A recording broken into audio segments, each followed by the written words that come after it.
Before I tell you this story, I want to tell you a bit about myself.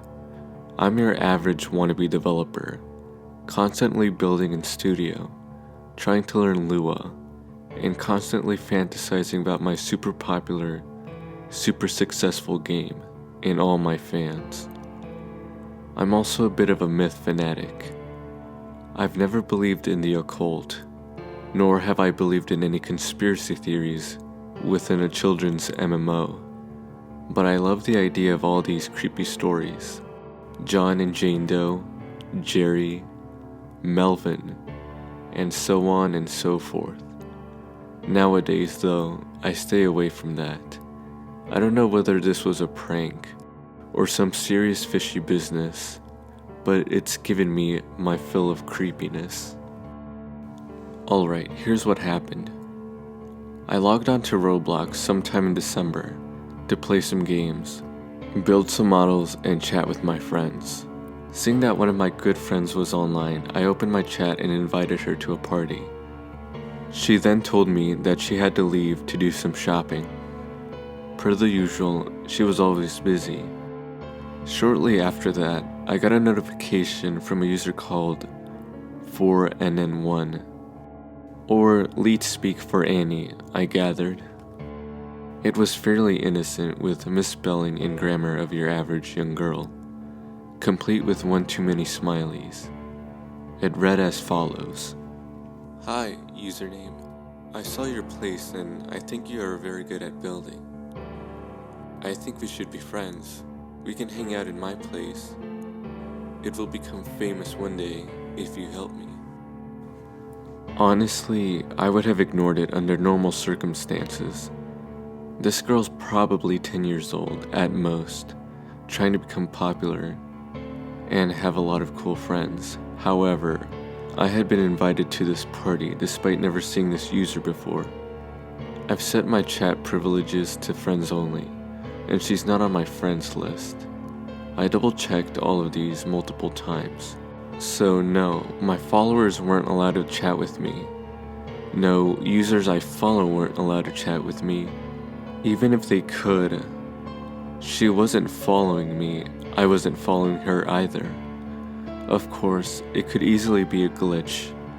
After all, I do remember sending random party requests to users I didn't know, just for the kicks. I chatted back at her. Thanks for the compliment, but who is this? Are you one of Delora's little friends? A few seconds passed and she replied, I don't know a Delora, sorry, but please, come to my place. So it wasn't a playmate of my sister's. I decided to leave it at that and go play some different games.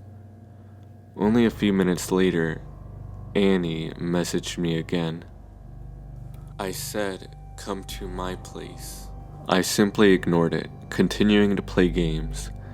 I didn't need to get involved with some first grader needy for attention. I don't really like kids and I prefer to play by myself. Yes, I'm a youth-hating introvert master race. I stopped reading them pretty quickly, but she kept messaging me. The constant string of notification beeps grew irritating, so I muted my browser. Eventually, I left my game. Annie had stopped messaging me, and so I closed my chat window. Big mistake. She picked up her pace right away, and despite closing the chat box, it kept popping up again. A Roblox feature that, time and time again, has frustrated me to no end. In the end, I decided that I'd join her game, even if only to make her shut up. That may have also been a mistake. I joined the game, which was simply titled Annie's Place. The description was the default as well. The place itself was the generic starter place, with everything colored a bright shade of pink, with free models of flowers, cats, and dogs. Annie was already in the game, waiting for my arrival. Upon seeing me, she typed several messages, overly excited that I was in her game. That was pretty much all there was. She told me a bit about how much she liked cookies and how much she liked cats. After about 10 minutes, she informed me that her mother had told her it was time for bed. She then said her goodbyes and left the game. I followed suit, only being the evening for me. I opened up Roblox Studio and worked on various models before eventually turning in early. Annie didn't message me for the rest of the week, allowing me some precious time to forget about her. In fact, when she messaged me again, it took me a little while to realize it was her. Annie asked me to come play with her again. I gladly obliged, knowing that I would avoid major annoyances. However, her messages were starting to bother me. She had been replacing her usual smileys with frownies, and even her avatar's face didn't look too good either. However, other than those two rather jarring things, she kept her upbeat attitude.